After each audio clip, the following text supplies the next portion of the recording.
I miss Halloween.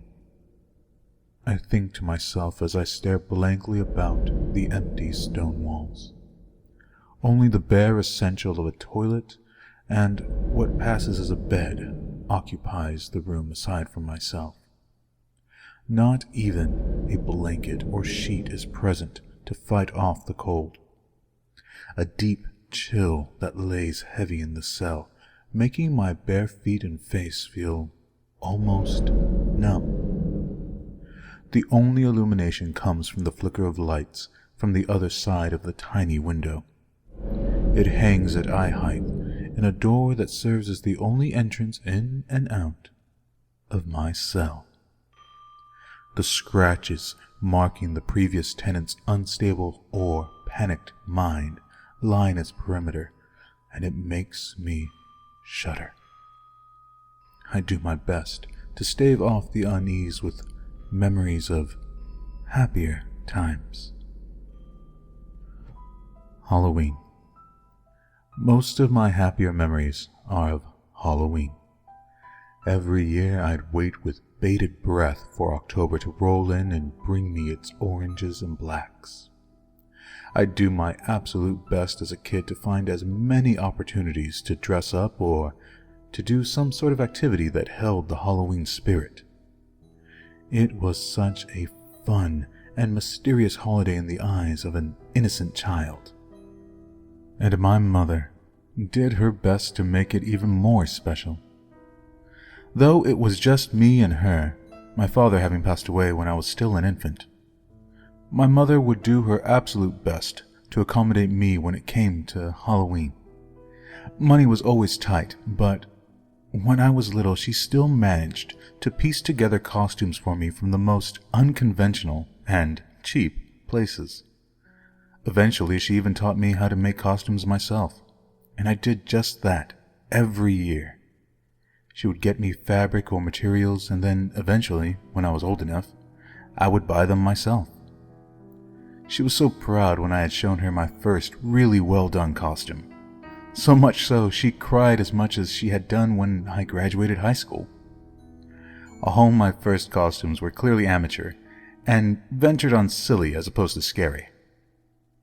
But this year, I had saved and managed to make a truly terrifying zombie outfit. She grabbed the costume I had thrown together and danced with it. She jokingly said that when she passed away, she would want me to make her a costume to be put in the ground with her, just so she would be aptly dressed when she rose again during the inevitable zombie apocalypse. I laughed. She laughed.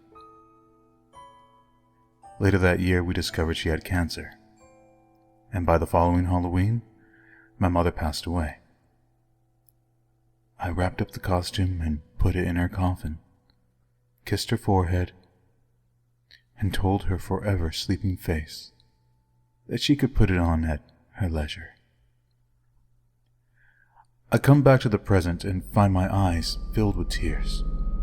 I do my best to wipe them off as I hear commotion behind the cell's door. I hear the orderlies walking about outside, speaking amongst themselves in their native German. I look out through the small view allotted to me and take in the surroundings I've grown accustomed to for almost a year. A sprawling dank of grays and whites line the hallways, and the seemingly always wet concrete floor are what I can see. And I can barely make out the form of an orderly as well, a man dressed in white walking through the hallways. The hanging lights flicker away with inconsistent veils of darkness, giving him the illusion that he is teleporting forward with each flash. I don't need to see to know that there is at least one more orderly in the hallway. There is always a guard standing out of my line of sight and adjacent to my cell. I can hear him speaking with a raspy voice that spoke of 2 packs a day. In answer, a younger, albeit deep voice of the incoming orderly speaks. Very few words I can understand, let alone grasp, but it sounded what I had come to know as the changing of the shift. As I see the owner of the younger voice, I smile. He reminds me of someone I once knew. Someone who I had met on a Halloween night. As I had grown older, the love for Halloween didn't stop. If anything, I got more and more wrapped up in it. Parties with the big kids turned into non-stop parties that would rage well into the morning hours. Street fairs that sprawled across blocks with free-flowing booze and debauchery. And I myself, as self-absorbed as it may sound, had grown into quite the looker, and made those parties of debauchery even so much more fun, if you know what I mean. All in the magical sense of Halloween, and I swear, there was some real magic in the air every year. Sure, there are plenty of mythological ties to the holiday from its roots such as Samhain, but I don't mean that kind of magic. Just the magic of fun, socializing, being someone else for a bit, or being everything you are, just finally showing it on the outside. Hell, even the magic of love. I met my first boyfriend at one of those sprawling Halloween parties. I was introduced to a black-haired, blue-eyed man named Patrick, and he loved the holiday almost as much as I did.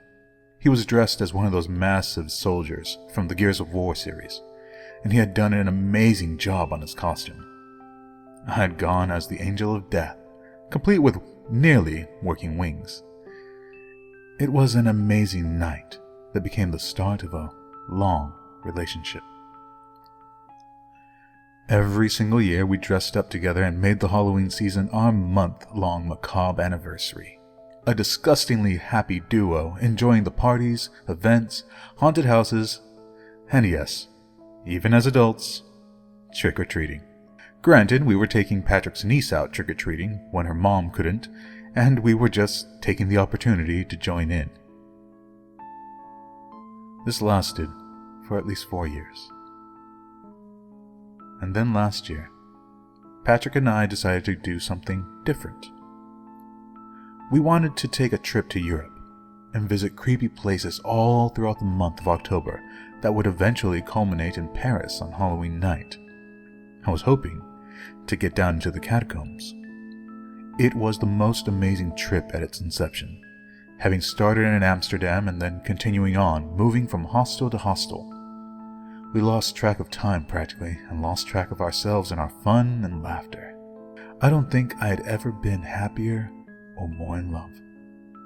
I was excited as it was as well to show off, since I had painstakingly made us custom Hellraiser Cenobite costumes. So much work and, as you can imagine, love and care went into making them. And then it all happened in a flash. I remember coming into Germany, discovering that in our trip that one of us had misplaced the costumes. I grew frantic in the hostel room that we shared with another person, and then I foolishly flew into an argument of blames. So furious was I that my voice rose and rose as I lifted the suitcase that held only sewing implements that should have held our costumes and dumping its contents on the floor. Then our roommate began to argue with me, though in his native language of Dutch I couldn't understand what he was saying. Amidst the lack of communication and the amassing anger, arguing soon rose to an altercation. And then, all was red. I snapped back to reality as a flash of light shines on my eyes. The orderly is flashing his phone through the tiny window. I can see the tiny and even familiar icons for his applications, and most importantly, I could see the date. It was October 30th at 11 p.m. I smile as best as I can muster as he removes the phone and grins back at me. A handsome face with blue eyes and slightly messy black hair that had caught me off guard the first time I had seen him scan the room. The face that seemed so much like Patrick's turned in profile as he checks to ensure the other orderlies were gone. He says something I don't understand, but I can tell its intent. I step away from the door and sit on my bed. Every night, that handsome face hated to be bothered with work, so he'd do his best to make certain that he wasn't going to be bothered. Every patient that I shared this hallway with knew full well what it meant to bother him. a vicious beating with a baton and a shot of sedative if they weren't knocked unconscious. I had been lucky my first night here. I had been inducted into this ward the same night as another man. I was still reeling and still attempting to piece together everything that had put me here in stunned silence. But the other man had no intention of being stoic. Instead, he raged and rattled in his cell, yelling and thrashing, causing every bit of ruckus he could. But it was quickly silenced by the opening of his cell, and the yelling and thrashing turned to the sounds of flesh being beaten and screams of anguished pain. Then the cell door closed, followed by that handsome and lightly sweating face coming to my window. He pressed his fingers to his lips and let out a silent shh at me. Every time a new patient would arrive, and he'd have to teach them, and each time I remained as silent as could be. Fearful silence. The same fearful silence that had gripped me when I had realized what happened that night. When the red haze of anger had finally subsided, I was being lifted off the ground. Several of the hostile occupants were dragging me out of the room, and I was covered head to toe in blood. I was terrified, I was confused, and I had no clue what was going on other than the terrified and angry faces looking back at me. I screamed Patrick's name over and over again, even as I was dragged outside the building and greeted with the flashing blue lights. And soon I was thrust into a police car. I screamed his name from beyond the window until I saw the gurneys leaving the entrance. There, I could see Patrick's limp body, with a disgusting protrusion in his neck. His once handsome face now tear-stricken and staring vacantly and lifelessly upwards. Tears flowed freely from my eyes, commingling with the blood that covered my face. My Halloween mask was that of a broken man, held in terrible, frozen silence. Fearful, terrible silence for almost a year since then. Fearful silence haunted by a face that so resembled Patrick's. Sitting here day in and day out, night in and night out, as I listened to the others being beaten by that very face. Sitting here alone and bereft of anyone else in this world save the madmen that are locked up and the madmen who guard us. And I realize on top of it all, I am going to miss Halloween this year. For the first time in my life, I would not be celebrating October 31st. And for the first time since arriving here, I find no way to keep it in anymore. I attempt to stifle a sudden sorrowful gasp, but tears are begging to pour. My body is shaking. The weight of everything is finally pushing down on me so hard I can't breathe. I don't want to be here. I want to be home. I want to be free. I realize I am sobbing so loudly, but I am unable to control it. I need so desperately to be away from here. I want Mom. I want to show her every costume I've ever made since she'd been gone. I hear shouting, but pay it no heed, and I let the pour of emotion just come out. I want Patrick. I want to go out with him dressed in the streets. I want to be happy again. I hear the door open, and the handsome orderly with his face walks in, shouting angrily, holding his baton. A flash of memory strikes me of the man who spoke Dutch yelling at me and Patrick. I want my Halloween back. I leap at the orderly. I remember the Dutchman had thrown the first punch. I surprise the orderly as I make contact. I had ducked and the Dutchman had missed me and hit Patrick. Grabbing the orderly's head, I slam with full force towards the ground. I remember Patrick had fallen and hit his head with a sickening crunch against the bedpost and suddenly gone limp. The orderly's skull makes a loud, sickening slap of flesh and bone meeting the concrete. I remember leaping at the Dutchman and grabbing and slamming him to the ground. I grabbed the orderly's baton and with a howl lifted it into the air. I remember grabbing the scissors from the sewing implements and bringing them down. I slammed the baton into the orderly's face. I slammed the scissors into the Dutchman's chest. Again, I bashed the orderly's skull. Again, I stabbed the Dutchman's chest. Bloody bits of bone and brain matter that once belonged to the orderly began to spread across the floor with each wet strike of the baton. Blood, skin, and pulpy meat fly up in sloppy chunks as I drive the sharp instrument into the Dutchman's chest. Again, the orderly. Again, the Dutchman. Again and again, the Dutchman, the orderly. Simultaneously, I see them both in my vision. The Dutchman's bloody chest, the orderly's bloody skull, the Dutchman, the orderly. The Dutchman and the orderly. Then, only a bloody mess of teeth and hair fill my sight as I am brought full into the present.